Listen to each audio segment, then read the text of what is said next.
Good evening, everyone. We will get started. It's 7 o'clock, and want to make sure that we get started and end on time. My name is Glenn Brand, and it's my privilege to be the superintendent of schools here and to, most importantly, welcome you to yet one more of our family learning series, but also the last of the school year. It has been a wonderful year of many learning series opportunities that I know we've had some tremendous gatherings throughout the course of the year. Hundreds of people to some. I was saying to Dr. Rao, I think tonight might be a little bit more challenging given the timing of the year, but nevertheless, with his permission, and we thank him for it, this evening's session will be recorded, and where we can for all of these learning series, we will post these online. So please make sure you tell your friends that maybe are interested, but were not able to be here this evening. It's my privilege and pleasure to be able to introduce to you Dr. Anthony Rao. His discussion this evening is focused on raising boys to succeed, getting to manhood specifically, and a little bit about Dr. Rao's background before I turn it over to him. He holds a PhD in psychology from Vanderbilt University and trained as a pediatric psychologist at Boston Children's Hospital. For more than 20 years, Dr. Rao has worked in the Department of Psychiatry at Children's Hospital and has served as an instructor at Harvard Medical School, where he trains psychologists and physicians in the use of cognitive behavior therapy, or CBT. Dr. Rao has been interviewed for articles in The New Yorker, Parents Magazine, the Boston Globe, and the Washington Times. His editorial letters and opinions have appeared in Newsweek, Scientific American, the New York Times, and New York Magazine. His book, The Way of Boys, Promoting the Social and Emotional Development of Young Boys, is about the crisis in American boyhood. It was published by HarperCollins in 2009 and is also now available in paperback. That came out in 2010. Dr. Rao consults with families all over the country and has lectured at numerous colleges, private schools, and as we were chatting, also even camps who are seeking his services, his guidance, and his wisdom. He regularly presents at conferences, parenting groups, and conducts workshops for professionals who work with children.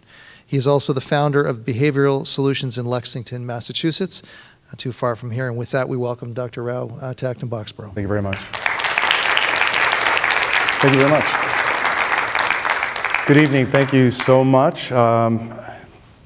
Getting to manhood. When we think about the hurdles, metaphorical and literal, that young men have to go through, you wonder about the blocks and the dodges and the complicating things that men must go through as they start out as boys. We use sports as the main way to help boys. We do it for girls as well, but boys, they get a really heavy dose of it. You've got to be big, you've got to be strong, you've got to be fastest. And you know, it's confining to some degree, but that's the world we live in and that's what we expect from them. We also confine ourselves in our genders, and we're not allowed to explore across one or the other, or they're so narrowly defined. Now, these, in many ways, are universal complications that boys have as they're facing the road to becoming young men. But I want to present to you a few others that you will recognize, but you may not know, may in fact be the greatest hurdles of all, particularly in the United States, as to getting boys to become safe and healthy young men. There are 4 of them. And I should tell you, before I launch into them, just quickly a little bit about myself. I started seeing children in clinical settings beginning in the mid to late 1980s. It was down in the South where I was going to school. And at that time, sure, we saw boys, but we didn't see disproportionate numbers of boys, and we weren't certainly seeing more and more boys come in with diagnoses already. Over the next 10 to 15, 20 years, I started to see dramatic increases. This is really when psychiatry and psychopharm took hold. As part of that exciting time, part of that revolution, if you will, Then I started to wonder, wait a minute, are boys supposed to be represented this much? Why are they coming into my private practice in higher and higher numbers, in the clinics that I worked in or the places that I supervised? And it turns out, and it was the beginning and platform of the book, maybe this was something bigger, and it was. It was a national trend. Boys outnumber girls almost across the board in terms of diagnosis and medication and behavioral issues and school learning challenges. Was there something going on? We know that boys in the United States are definitely medicated at higher rates, and we know that educationally, by a lot of yardsticks, they're not doing as well as girls in their peer group. I'm going to spend some time on those first two, and then toward, in about 20, 30 minutes, I'll finish off with the next two. But those are about the tech, high-tech, and digital world we live in now, and whether or not it's tied to also the sense that we're more sedentary than we've ever been. I think there's a correlation between the two. Others think so too. But I'm going to start first, one by one, with medication, because I think it's really important. Now, you may be on medication. I may be on medication. Your kids may be on medication.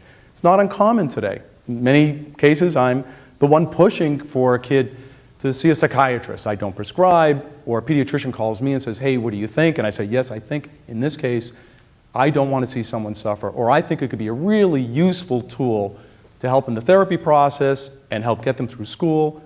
As long as we have an exit strategy, I don't mind, absolutely. But we're seeing such high numbers, it begins to make us wonder. We know it's ADHD is by and large the most common diagnosis now in childhood and in the United States. At this point about, 1 in 20 kids have the diagnosis. 1 out of 5 also carry a diagnosis for in the teen years. They tend to be boys. Number one pediatric complaint. But I also began to see that we were looking at the autism spectrum disorders, what people just refer to as the spectrum. We know that 1 out of 68, a lot less than for ADHD, but 5 times more in boys, whereas in ADHD about 3 times more in boys. And when you look at sort of the almost like tsunami effect of how diagnoses increase, and this was during the time that I was from training into supervisory roles on my own clinical practice, watching this just climb up to really quick, dramatic levels. Now, we're better at diagnosing it. A lot of these kids now are getting services they need, so now it's coming to fruition. We need the diagnosis often in order to get them services. Interestingly, there's some report that a number of them actually don't keep the diagnosis. And that really speaks to the fact that ADHD and the autism spectrum disorders are real purely clinical diagnoses. There's no blood test, no x-ray, no MRI, no markers, if you will, that are reliable or used. So in many ways, it's just based on observations, opinions, and self-reports. Here's where I feel like I need to draw a line. I've watched not just medications increase in the sense of psychostimulants for ADHD, but the use of antipsychotics. I have a lot of really terrific colleagues and friends who are psychopharmacologists, pediatricians, nurse practitioners, people who actually prescribe and do a terrific job with it. But the thing that gets me is why are boys at about 2.5 times more likely to be medicated on this classification of meds than girls? And some researchers are pointing out that disproportionately, even if you have the same types of symptoms as a kid with ADHD, you may end up on this if you're poor or if you're a kid of color, particularly, again, if you're a boy. So again, we just don't prescribe because we have a really reliable test. There are other trends, and these are the trends that are affecting all kids, boys, and your sons. Let's break it down. When does this climb happen? When is your child most likely, particularly if it's a boy, likely to get medicated, particularly with an antipsychotic? It's in that school-age years, around 6 or less. Sure, boys still outnumber girls, almost 2 to 1. But it's in the time that they enter school. And that's why we're going to now move to talking about the next part, which is education. We know that boys have always had a bad fit with education. You know, they're overrepresented at about 2 to 1 on learning disabilities. They drop out of high school more often. In terms of projections of getting into college, women have finally not only caught up but surpassed, and good, and it shouldn't change. But look at the guys, the blue line. It's sort of petering out, and less and less and less are getting into college, and those who get into college aren't staying. The graduation rates for males versus females, for all degrees in the United States, 61% females finish their degrees, 39% don't. And this is across the socioeconomic spectrum. I see this in my practice all the time. A lot of these kids, smart, but they're just taped and glued, often medicated, and then get into college with a lot of help and support, and then on their own, they fail and they have to come back. That's why the gap year, in many ways, I think is a terrific idea, because it gives these kids a year or two to develop the skills they're going to need when they're going to be more independent. Expulsion rates. You'd ask yourself, who gets expelled from school? This is it. This little guy, preschoolers, are the most likely group to be expelled from schools in the United States. They're mostly private schools. They're not even getting through the door. Again, boys at rates 4 to 5 times more than girls in that category. So, I'm practicing, this is my field, this is my life, I love what I do, and yet at the same time, I keep coming across this, which is, what is wrong with these kids? What's wrong with me? You know, I'm a guy. Is there something wrong with the Y chromosome? Why is it that this trend is happening? Why is it we don't fit in? Why is it that we're the first ones to be plucked out or told we can't do it? And this is a look that I get when I meet a kid the first time. It's the same look. Their parents come in and they're smiling, and you know, we've told them you're a playing doctor, a talking doctor, there's no shots, everything's good. They have that look on their face because they know they're there because of them. They know that we think there's something wrong with them. We think they're not good enough or there's something wrong with their brain. It's not really our fault. The medical community for which I'm a part of has set it up this way. That's how insurance works, that's how diagnosis works, that's how research works. The assumption is there's a diagnosis and it's in the brain of the child. The new Diagnostic Statistical Manual of Mental Disorders, I mean, I challenge you, find me a diagnosis, there may be 1 or 2, in the thousands that isn't about the problem being just in the individual cranium of that person. Not about the social situation, not about a possible marital conflict, not about the effects of poverty, but it's always about medically something wrong, we presume, in the neurology, and they know it. They know that they're there not because the parents are there for them. I never have parents come in and say, well, I actually have had parents come in and say, which is surprising, we're here for us, we could do a better job raising our kids, we'd like you to sort of help Tony figure out what's going on. But for the most part, that's not how it works. To me, that's one of the greatest hurdles right there. Large numbers of boys, young men, carry the burden. They carry that inside. They carry that on them. And they carry it into manhood. So I would propose a completely different model. It's the model from which I practice with, which is that if your son is different, if you're different, it's not automatically a disorder. Differences aren't disorders. It's whether or not they sort of like go off far enough from the norm, statistically, and do they interfere with things in life so badly that one has to sort of stop and say, we've got to do something to fix this. But we throw labels around and we medicate pretty casually. And frankly, the medications work, particularly the psychostimulants. They work on all of us, frankly. They're performance-enhancing drugs.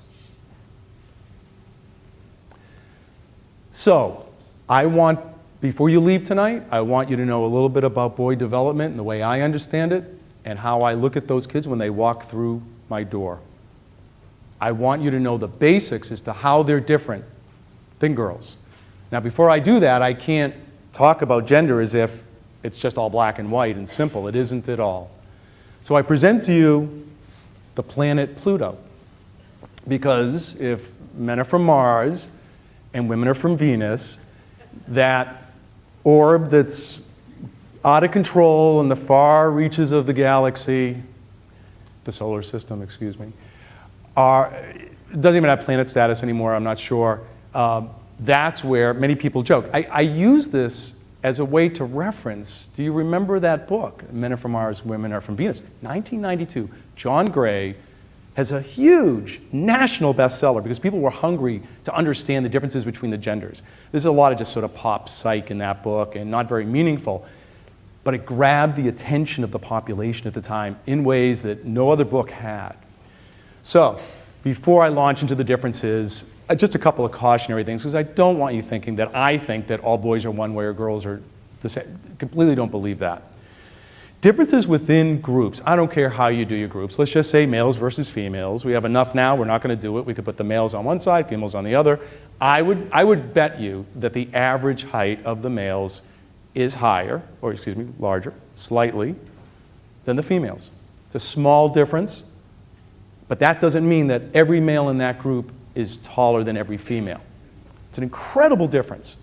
When we average differences between groups, they're small, they may be meaningful, but they don't apply to everybody individually. That's all I want to say about it. Once you have that concept down, everything I say, you sort of put it through that filter. So, I like to start with the beginning. Neonates, day one, yes, they looked like this at one point. They were quiet, their eyes were closed, and they don't look at you, they don't listen, and they don't sit still, right? And that is the complaint you hear from teachers, and that's usually what gets those preschoolers tossed out at high rates. Eye contact is not as good from neonate males versus females. Listening skills are not as good. It's true for men as well. And movement. And I think movement is the biggest one that gets particularly young boys in trouble. They need to move, they need to fidget. In utero, it's been tracked that they have higher movement than girls, on average. So I think what happens is they get that negative feedback loop. Come on, you need to look up. You're not listening. Come on, sit still. Over and over, and eventually, by the time I get them, they have that tune-out feel. If that's something that your son has experienced, it has a lot to do with the feedback they're getting both from us as well as school. Kick it up to when they actually enter into, say, first grade and up. Their speech and language, on average, is about a year behind girls. That's like kind of starting a marathon about maybe a half a mile behind. It takes a while to catch up to that. It takes a while. Visual spatial skills is the preference of how most males tend to want to learn, but that's not used. It's mostly a language-based curriculum. Social cooperative skills are very different. They're based on competition. And this one's very interesting, response to stress. Put a group of kids together, males and females, and magically slide the walls in, create stress just by having less and less space available. Add noise, add a task, create tension, conflict, limited resources, do whatever you want. Girls on average are more likely to use emotion and social skills to sort of de-stress, to sort of handle the tension. Boys go to this. They go to aggression, they go to assertion, they tend to go to high activity level. It's true of men as well. So when we're thinking about crowded classrooms, when we're thinking about crowded camp bunks, sometimes we'll have that 1 out of like 10, 1 out of 15, 1 out of 50 kid gets in trouble simply because of the sheer sort of stress imposed, and it leads to an impulsive behavior. So let's move on and just say that's the development part. There's a lot more in there, but I think if you just go back to the basics of eye contact, listening, and movement, and then some of the other ones about language and response to stress, you're in pretty good shape. Always try to think of those when you're thinking about your son's behavior. But it's not enough. It's not enough. So I'm going to go a little deeper. I'm going to go a little bit deeper. I've come up with, just through clinical experience, 4 types of boys. I'm going to put them up here, and you tell me, or you think, where you see your son. By the way, you can see yourself in here. These are not mutually exclusive. They're not just for one gender or another. And I should tell you that after I wrote the book, when I had to go present it in venues like this, I started to ask myself, I need to explain to people how I categorize these kids that I've been seeing over the years. When boys come in to the office, particularly for the first time, I'm looking for this. Where can I plug them in? There probably is a primary place you can put your son. You can think, all things being equal, left alone to their own devices, are we a kid that's going to sort of get into high activity, the upper left over there? Go right into activity, maybe aggression, fun, ignoring the cues of the environment. This guy over here, very different. Interested in what's going on in the social situation, watching, cautious, a little bit behind. Not really sure wants to get in there, but I think does, but maybe a little afraid, a little overstimulated by it, oversensitized by it. Young man on the bottom there, on the left, want no part of it, hunker down, get into my own world. I don't want to do high activity, and I'm not even that curious. I want to go deep in my thoughts. And these, oh, if you have one of these, I'm sorry. These are really interesting, and I'll show you in a minute too if we pair them up with the one that's on the upper right, upper left. These are these like socially, emotional, need to be seen, look at me, how am I doing, what'll happen if I push this over and you watch kind of kid. I see some of you are like, yeah, we got one of those. Really interesting kids, really hard to raise. So you could ask yourself, okay, well, if we thought of these types as just ways that kids think, temperament, thinking, however you want to say it, this is how I like to sort of summarize them for parents or educators when I talk to schools. The first one's like a hunter, gets out there, does it, just doesn't think of the risk, goes for it. The other one's a scout. I was a little more like a scout earlier. I love to watch, a little bit to the side, wasn't ready to jump in. My brother was a big hunter. And I was like, I don't know if I'm really up for this, but I'm kind of curious what's going on. The maker, I get a little of that in me too, because I could sit with things and do them by myself for long periods of time. The social connected thing, I've done that more as I've gotten older. But that one is just the one that's out there, has a lot of emotion, doesn't mean they use it for good, sometimes they use it for evil, but they're sort of loaded with that high social gene, if you will. These are different types of kids that actually need to be represented in the curriculums at school, right? They need to be represented in how you manage behaviorally your kids, how you set up your house. There's no one size fits all. It's not even just development that boys are different from girls. They're different types. So you want to sort of use this as a guide. So we should be celebrating this. This is all great news. We're different, and we have these really cool, special things. Maybe in time it's a first responder. I have a couple of friends who were police officers, and they are that type. When they were younger, they were like, oh, you're just, you go for it. You just high activity, take risk. Maybe the observer is great at something. Maybe does some writing, maybe observing, maybe photography. I don't know. Something about the willingness to sort of look for trends or see things, the scout. The other one goes deeper, maybe more of a deeper writer, maybe someone who does analysis, maybe somebody who's great at research, maybe a programmer, I don't know. And then the performer, the person who, however they needs to get up in front of people, needs to display something they have, sometimes rallies people together, sometimes organizes them behind a theme. Terrific stuff, all good, right? We should just go home and be happy, except each of these is a disorder. And this is the thing that in my brain was always upsetting me all the years that I've been working until I decided to do this book, that I was being asked to take these kids and give them a diagnosis, and that diagnosis would allow them to either get a medication, it would allow them to get onto a certain program vis-a-vis an IEP. I was watching the anxiety like crazy among parents, particularly for Asperger's and mood disorders. What this tells us is that the difference between a clinical diagnosis and just who we are is not always that clear. And it's often the situation in which kids are in that they look a certain way. It's always important to remember that. And I don't see these as lifelong, forever types of diagnoses. People disagree with me, but I don't see it that way. So, will your son ever be a good fit? It's always been this way for boys. Look at this is from the New York Times. They published a bunch of pictures of first day of school back in September, and they just pulled some from the archives. And each one of them, this is just one I love, showed a boy really having a hard time first day of school. But they were just like, isn't it great? It's first three. And that wasn't the purpose of the article. The purpose of the article was just to say, oh, let's just look back at how cute this is. Look at that little guy. First of all, look at him physically compared to the girls. See, developmentally, a little smaller, not really ready. Look at the body language of the girls. Yes, I'm here, and I'm looking at you with my, superior eye contact, and I can now give you, Mrs. So-and-so, what you want, and it tends to be a Mrs. So-and-so because us guys, we don't show up and we don't teach enough, and we're underrepresented. That's on us, not on women. So a lot of the boys feel very left out and they're developmentally not really ready.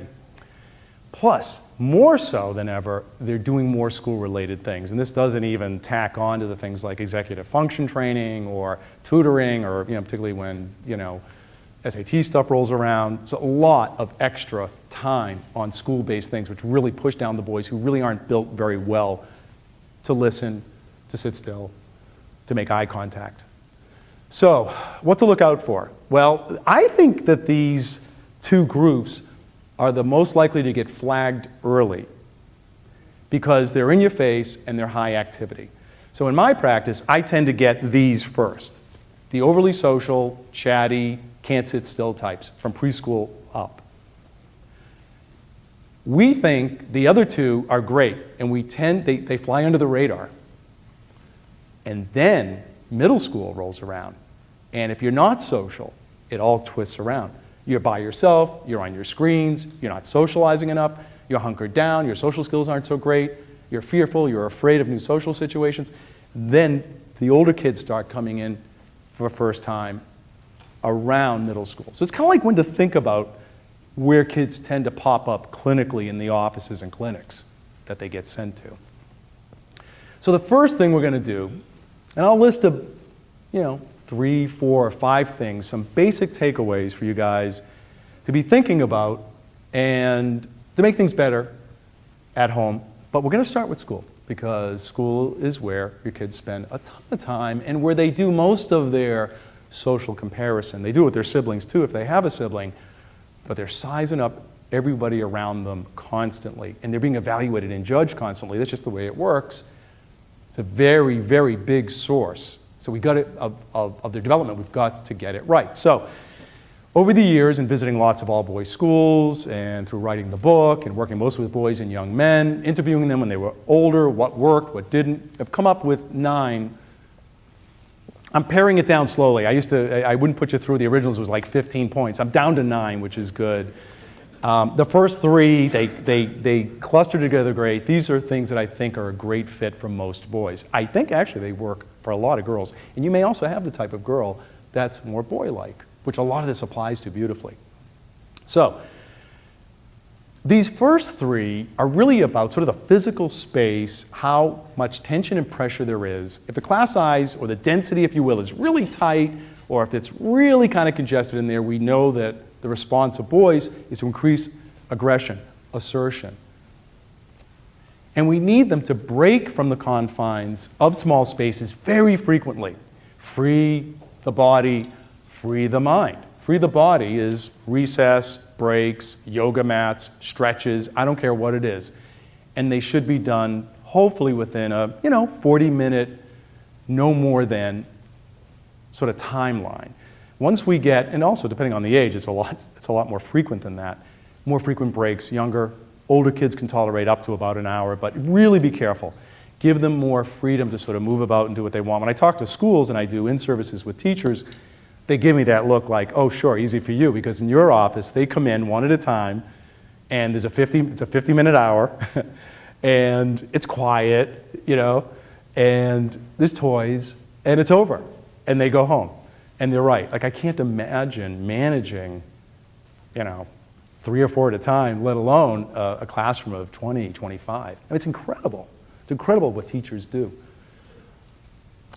So, free the mind is really about allowing them to also do things and activities where they get off of the thing they've just been studying. We have a tendency to sort of like rush from thing to thing to thing and keep at it, rather than allowing the brain, and this is true for us adults, go to some other thing that is even mindless, and you will actually digest the material better when you come back to it. So, for example, this is a school down, I think, in New Jersey. They'd created this nice thing in the library. They planned it to be more like a little amphitheater. It turns out just to be a great place for the kids to go in the middle of the day. And they just sort of perch there, or they just hang out, and they read, or they chat, and they get that break. And a lot of the all-boys schools, they're not necessarily just amazing, brilliant, and incredible, like how do they know how to do this? They have to survive. They have all boys. They've learned over the years what they need to do to get through the day. And they make a lot of these breaks part of the day. We don't do it as much in public education. We need to. Striking a balance. We really have a more language-based and less hands-on kind of curriculum. I mean, things are getting better with innovation labs and the merging of tech and robotics, things like that. But we need more and more of it, particularly for boys. Again, very language-based, pushes sort of the language sophistication, skill set of girls at the risk of a lot of boys in the younger ages. Reduce busy work and lesson plans, go off script. I don't mean have no routine, because if you have no routine, you know what happens with boys, right? Or kids in general. It's just not a good idea. I don't mean to be chaotic. What I mean is every now and then just do something a little bit different. Create novelty. By the way, recent research on ADHD, which is the #1 male disorder, it's the #1 disorder in the United States, #1 boy disorder, if you will. It may not be that there's a deficit of attention. They don't have a problem with attention. They can attend fine. They're interested in novelty, things that suddenly look different, suddenly things that have changed. And that's what grabs their attention. You can imagine how many advantages from an evolutionary standpoint that would have given us in tribes and groups and in situations where things in the environment shifted. And maybe we survived because of that. You want people who are able to say, what was that? Or there's a change here. Or look at that, that thing is whatever. I'm going to go on a limb and see if I can make that happen. That's how we've actually progressed over the millennium. So you just think of ways to mix it up. You think of ways of using unique spaces that you normally wouldn't use, hallways and outdoors, and anything that's unusual is really terrific. They love that. Some of the schools I've been to, they love this sort of tactile thing. I find this one interesting for the little kids who are just really learning about letters and how to read and how to write. And what they're doing is they're just actually using the sand or whatever mess it is, and they're physically, literally doing it. And a lot of people who know about language disorders have used these techniques. And so we're finding that all boys schools are just sort of adopting them early on and really kind of getting all their kids up to speed so they can catch up to the girls in their language skills. They just have to do things that are a little bit outside the box. A lot less lecture. You notice a lot of them are standing. That's a type of movement. They're standing during these slides. Maybe the greatest missed opportunity is just to be outdoors. And if you think about it, most of the stuff that you're learning about, one could make a case, is not in here. It's outside. And so we're seeing a movement to get outdoors more and to actually create learning environments. We're a little clumsy with it right now, but we're starting to get it. I'm on the board of the Discovery Museum, and they've created Discovery Woods, this whole outdoor play area, learning environment, kind of very experimental. There's only a few of places in the country like this. It's doing really, really well. By the way, we have it right in your backyard here. They're building, doubling the size of the main building in the next year. So it's going to be a whole new experience with all new exhibits while retaining some of the better ones. It's going to be really, really awesome. But this has really caught on. I also do a lot over, that's the inside of the treehouse. I also do consultations to the Drumlin Farms for their camp program. So in a couple of weeks, I think it's, before any of your kids going to be going to camp there, I'm going to be talking to their counselors about various whatever issues they're going to ask me to talk about. I do some of the training there. They do a really nice job with the whole sort of multi-sensory physical space, using farm, using fields, ways of learning, ways of bonding, social skill development. It's really terrific. Kids will remember this. They'll forget most of what's given to them in a language-based way. But if they do it through a more tactile way, they're more likely to remember all this. This little guy's going to remember the feel, the smell, the sound of soil, and what its purpose is. Less standardized tests. I mean, we already know this, and we know that kids get anxious, and teachers get anxious, and administrators are frustrated with the sort of more teach to the test kinds of things that have happened. We need standards. We need to know where things are at. But I see a spike, and it's not just me, because I've talked with other child clinicians in the area. We see spikes in the times of year when MCAS is about to be launched. And when we've dug deeply in some of our sessions, gee, it seems like you guys aren't sleeping so well. What's going on? The kids will tell you. Younger kids will say, my teacher's worried. How do you know your teacher's worried? Did the teacher say anything? No, but you can just see it. They look really worried, and they keep on telling us that we have to do a really good job on this. So that anxiety, contagious, and then kids who are a little bit older start to really worry, and parents get concerned. So whatever we can do to sort of watch standardized testing and its effects on kids is important. I will add this, that in states that are very heavy standardized test law oriented, we see higher diagnoses of ADHD among their kids. Correlation, not causal, but one of the things that makes you wonder, if we pressure kids, if we're letting them sit longer, making them sit longer, having less time to break, be free, recess, movement, we are going to see greater opportunities for them to be accidentally tagged with an ADHD diagnosis. Competition. This is tricky. A lot of people don't want to bring it into the classroom. If you go to all-boys schools, they have figured out a terrific balance of how to use it. If you want to motivate boys, and many girls, you create a type of competition that isn't annihilating. And the way they do that, very interesting, is you create teams for which then people within the team bond together to beat the other people. And we see, for example, happens immediately. You don't even have to teach kids how to do this, particularly boys. They immediately will do teams, and then I know kids who thought a kid didn't like them, but now they're best friends because why? They're now on the same team. We now have a common enemy kind of idea. Primitive, yes, but it works. And we see the value in the idea of competition.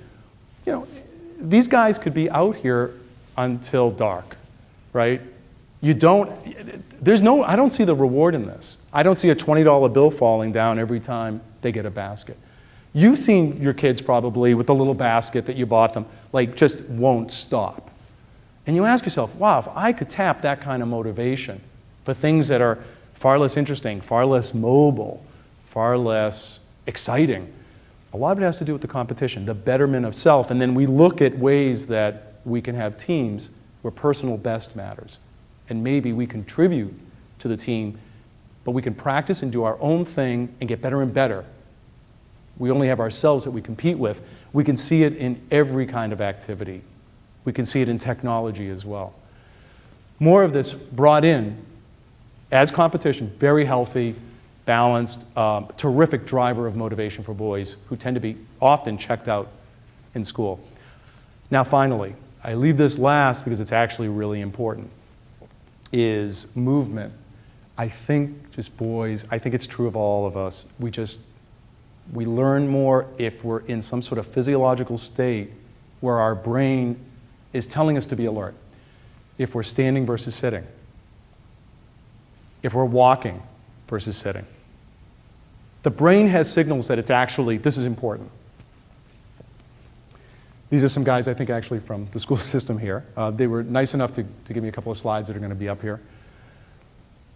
Standing is incredibly important. Informal mechanisms by which they can socially relate while they're learning, incredibly important. Here's an example of movement from another school.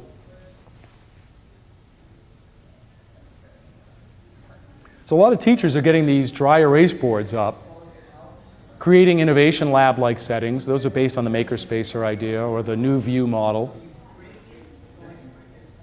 For younger kids, we get this sort of thing. In this particular activity, it's just a couple of simple little things that they build and put together that actually create something that's in ways artistic, and they look at the motion and how it works. He's going to tell us what it's all about. So I want us to think about movement, and I want to spend another few minutes just on it because I can't think of anything more important. It's true for us all. Move. So what happens in the brain when you're just up and about and walking?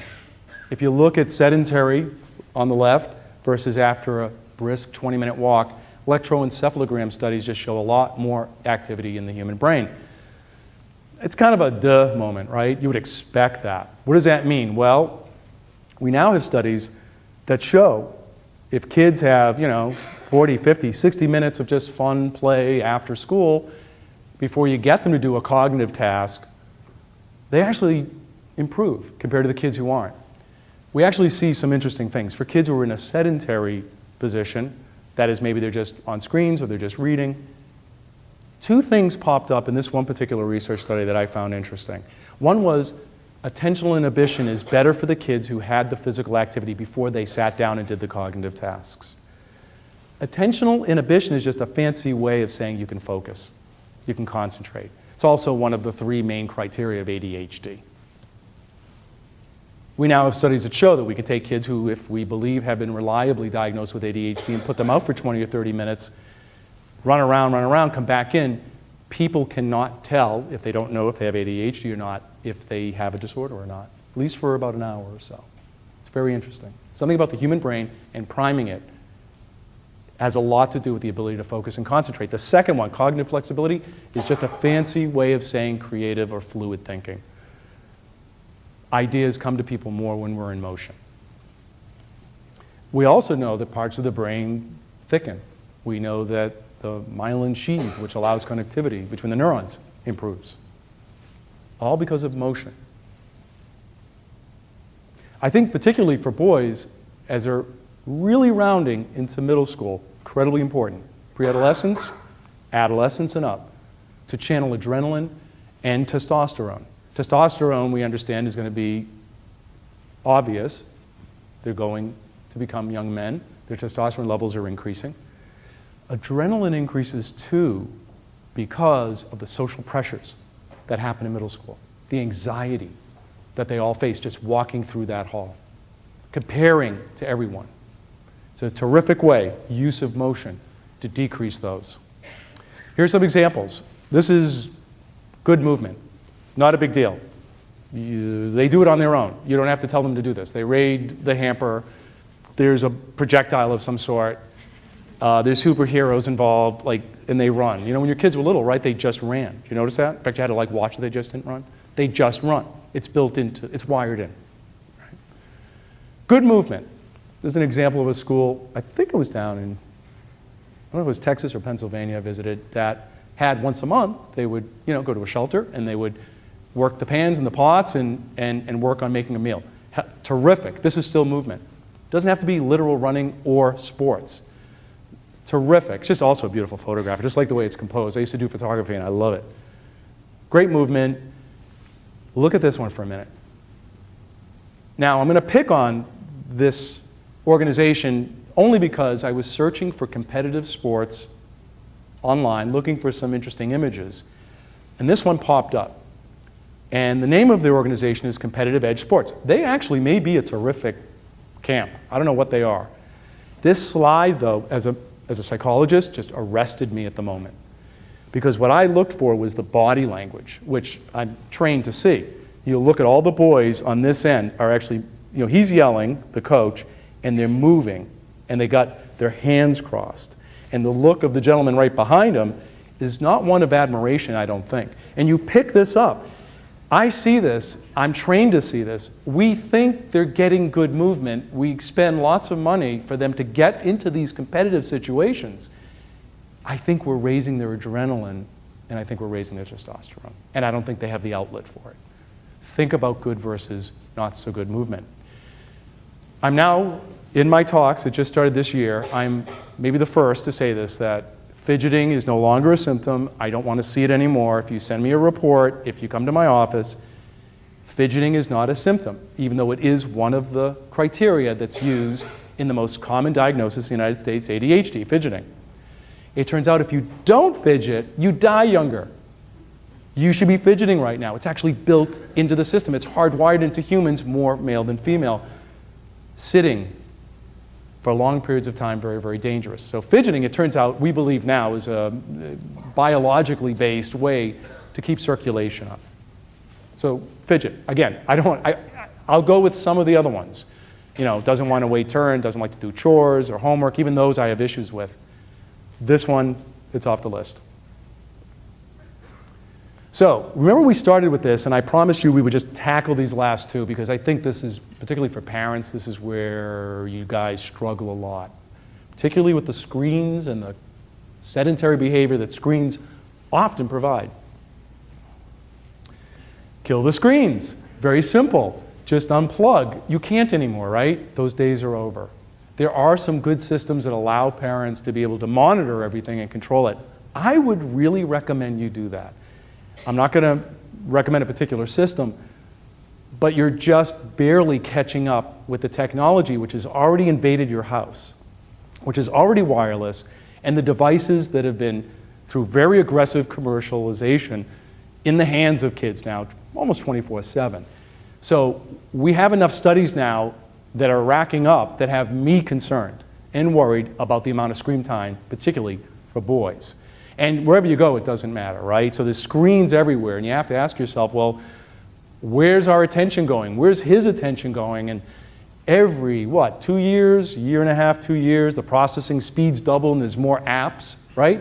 It's just, there's only more of this coming to take the brain, to give you messages, to grab time, to keep you sedentary. So here is the list of things that research now suggests is correlated to higher screen use. I never used to worry this much. Now I worry. Now if I'm worried, I want you to be worried. So I'm now, in my talks, spelling it all out, because I want you to get really serious about screens. I used to sound very old-fashioned in the office, like, oh, you can't have too much screen time, it's bad for you. Now the data's now piling up. So in the neuro overstimulation, ADHD, attentional problems, concentration, executive functions, correlated to too much screen use. As is learning disabilities, learning challenges, again, correlated to early, prolonged, or lots of screen use. Insomnia, one of the #1 problems in the United States, a lot of it is due to how we work, but how we structure our homes, but a lot of it's related to screens. Physiological, direct physiological changes, not that the first ones aren't. Posture. We know that there are posture problems in young kids because of the sort of on the iPad or the iPhones in the teens. And it's actually affecting, when they're growing and developing, their posture. We know that they're more myopic. They're more nearsighted because they're on screens. They're not outdoors where their eyes could adjust back and forth to large landscapes. So we're seeing an uptick, significant uptick, in myopia, nearsightedness. The endocrine and the cardiovascular issues, obesity, are well known due to sedentary behavior, which really is now almost front and center, correlated to screen use. And then this is where I jump in, which is sort of in the psychological realm, social emotional realm. What do all these messages mean to your kids? What do they do? When I was younger, if a kid was bothering me, I could go home and I was safe until I went back to school, right? So the whole bullying thing is just spiraled out of control. If I was going to compare myself to someone else, I had my 2 siblings, older brother, younger sister, and maybe a few kids on my block, maybe a group of kids on a team that I was on, maybe kids in my classroom. Maybe. That was it. Your kids have hundreds of thousands of other kids and people that they compare themselves to constantly while they're on screens. Because most of it is very aggressively pitched toward to make them feel a little bit insecure. See, what you have to remember, and we're all a part of this, and we should just be big boys and girls and realize that the screens make their money. We don't like put money into the laptop, right? You don't like add it in. It's based on the amount of time you spend on the screen, and then commercial space is sold. That's how the money is made. That's how Facebook works. So it's designed to keep us there as long as possible. While it's doing that, particularly the hyperarousal of the primary emotional systems, the limbic system, our animalistic, instinctual fight or flight, is always being sort of nudged, touched, pushed. Depression and anxiety is now correlated with prolonged screen use, particularly on social media. So the next thing that always comes up, now we're going to directly talk about it, is, are boys more likely than girls to get addicted to screens? Yes. Are they more likely to get addicted to gaming? Yes. And we know that it now appears through various, scans of the brain while young men and kids are watching or playing video games, that the reward systems are different for men than they are for women, different for boys than they are for girls. We like our rewards fast, quick. Remember, we like novelty. And the design of most of the games, which most gaming is done by males, is set up to actually keep us on as long as possible. And the rewards are scheduled through a computer algorithm just intelligently enough, right before we're about to give up, gives us a reward. In much the same way that a slot machine is designed to be able to keep you there as long as possible. I put a quarter in, I put a quarter in, I put a quarter, probably not any quarters anymore. And I keep at it. And just before I'm about to give up, there's a reward. It's based on research, mostly research with animals, rats, monkeys, as to how long they'll do a repetitive behavior over and over and get a reward, and how long they can keep you there. So, it's a little bit of an unfair playing field. It's fun, it's awesome. The graphics only get better. You get virtual reality coming. But remember, it's designed to keep you there as long as possible. I love it, it's great, I have no issues with it.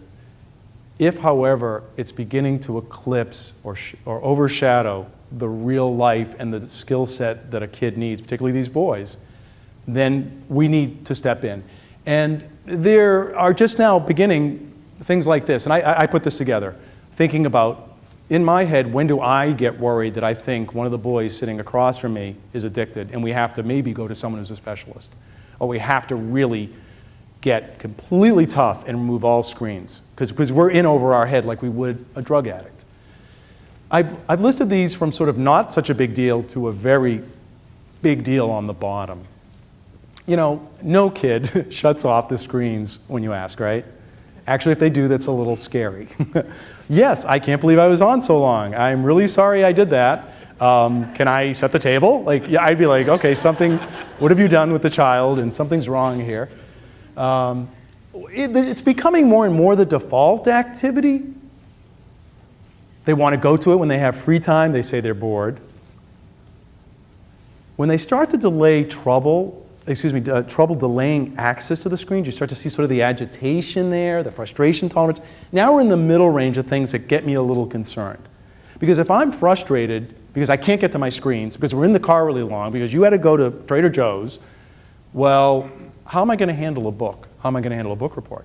How am I going to be able to sit and attend to someone speaking and giving me information? You can see where we're calibrating the brain incorrectly because of the high stimulation and the expectation of frequent reward. Now we get down to the last four, particularly these two at the bottom. Now we're in territory that I get really concerned. I think when you're in these lower ranges, particularly the last two, if your kid is not socializing, if your kid gives up being with a good friend or joining a team and is just always on screens, I think you have a problem. And I think it has to be addressed in a pretty professional way. When you start to see aggression and depression, particularly with a kid who's losing touch on the real world, those are the kids I worry the most about. I don't see them that often. This isn't as common, thankfully, as you would think, even in a clinician's office. But those mid-range ones are pretty frequent, and I worry when the boys go off to college and there's nobody there to tell them to shut these things down. If you have a teenage son who really loves screens, work really hard to make them just rewarding only after everything else is done, but then have discussions with them, enlist their intelligence to help you solve the problem, how to manage it, educate them more, and just don't lecture down to them about how the brain is bad, but just sort of ask them for help. How can I help you just get better at this? Because I'm not going to be here all the time to manage it when you go off to school. The other big one that's always asked is self-regulation. Executive function coaches are huge now. ADHD medication, very common. Works on the frontal cortex, we believe, it increases executive functioning. Oh, if we could fix this one. This is huge, because it's got like motivation. suppression of inappropriate behavior, maybe don't do drugs, regulate your mood. I mean, it's huge. It's huge. And what we tend to do is we get tutors or therapists or specialized things to help improve it, because we've heard from a teacher or a psychologist or someone that your son has a self-regulation problem or an executive function problem. I always look to the bigger things. I ask the parents, is the house in order? Like, are things set up so that over time your son can have the best executive functions possible? They have to be in low stimulation settings, or is the house a place where everyone's got all different screens on? Well, let's face it, this is how we live now. A lot of us live this way. Do we create quiet spaces? Do we make sure that your middle school or teen kids never bring the phone? Do you not bring the phone to the dinner table or when you go out to a restaurant? More and more we're seeing that we're in a restaurant. The entire family, including a little one, is on some sort of screen and not even interacting. Low stimulation improves self-regulation. So does frequent and lots of motor output. Improves self-regulation because, again, adrenaline and testosterone get processed. And you want to space it. We make the mistake of, let's drive 2.5 hours to hockey practice at 4 in the morning, and we get hockey out of the way, and that's all good. That's not what I'm talking about. Frequent breaks of motor activity, both during school and at home, as much as you can. You will see self-regulation improve. It's because the brain chemistry is getting better. Better diet, preservatives, artificial colorings, all sorts of now new data out really suggesting that the behavior, particularly hyperactivity, possibly impulsivity, related to this. We really have got to get that whole thing, to say nothing of the sugars, the caffeines and all that, with self-regulation. Better sleep, which is maybe the #1 problem in the United States right now, because so many of the diagnoses for those drug ads you see can actually be traced to people having sleep problems. So, there's a new way to look at this that you've never thought of. I'm pretty sure you haven't. Ask your son if their friend's friend is sleeping well. I know you're thinking, what is he talking about? That's really random and creepy. It turns out that we're all part of very strong social networks, even when we're not in the same room, where we live, who's in our classroom, who's on the block, who's on our team, who's at our church. It's all related. And we end up changing our behaviors, or our behaviors tend to mimic those that are in our social networks. With social media now, it's coming in digitally. And it turns out that there's a study that shows that even up to 4 degrees of separation, if your friend's sleep behavior isn't good, your son's sleep behavior may not be good. The closer you are to that friend, the worse it is, up to, let me just go over this real quickly. I use this graphic because I want you to see the idea that social and emotional things around us are highly contagious. We have social referencing, which is just checking each other out. As soon as you walk into this room or looked around, unconsciously even, you sized everyone up and you quickly figured out where you were in relation to them. Am I safe? Am I the same? How is it different? It's just a natural thing that we do. We do it since we're very young, since we're infants. Mirror neurons are part now, we're learning, of the neurological systems where if you have strong emotions and I'm near you, I will literally, in my brain, have the same neurons firing. I can actually catch your emotional cold, so to speak. So, if your friend is sleeping less than 7 hours, this study from about, I think, 2010, this, by the way, was the first study to show that social networks of one behavior affected another one. It's the first time. 11% increase that your son is going to sleep poorly. 90% increase the chance that your son will use drugs if your son's friend sleeps under 7 hours. I don't know why. They're not exactly sure why. They controlled for a lot of interesting variables. Maybe they're not all sleeping, they're on social media, they're communicating things, they're pumping each other up with ideas, or they're getting more into trouble. Maybe sleep less means poor judgment, and that has something to do with drugs. I don't know. But there's something about the company we keep and the people we're around. This doesn't mean that you yell at your kids and tell them they can't be friends with so-and-so. In the office, I work with kids knowing that they get to choose where they go in time, and they have to make tough decisions, good decisions and bad decisions, or protect themselves from friend networks that are in bad behavior or negative behavior. But this is the first time that we saw that drug use was up because of a friend not sleeping normally. It's a very strange thing to be thinking about. I don't want to tell you what it is for trying marijuana. It's something like 119% chance increase if the friend is smoking. I mean, I know that kind of makes sense on the surface, but and it isn't like a direct monkey see, monkey do. It's not that simple. Something about the social expectations that we communicate to each other and our expectations of how we behave that get communicated. So, I'll finalize it by saying this. The same contagion happens to you. I'm sure you're a little worried right now by everything I just said, and I apologize for that. Worry has a way of being contagious between us, but once it's in the parent brain, if you're a worrier, it will, a little obsession, a little late night wondering, it'll magnify, it'll get worse. And as soon as that happens, you're going to be the worst parent you can be. So the trick is you have to lead. You can't be scared. You can't be afraid. You can't worry. Most of my practice is about calming parents, bringing them down from the ledge. And when we do that, and we get parents to then be more effective leaders of their family, they can talk about tough things. They can say, I'm very worried, but they do it in a voice that projects to their kids that, hey, I've got this covered. I know this was a terrible year. I know you didn't have such a great teacher. Look, big picture. Pull the lens back and say, we're going to have a lot of years. There's going to be some tough years to come. You'll survive. You'll do okay. We'll figure it out. I got your back.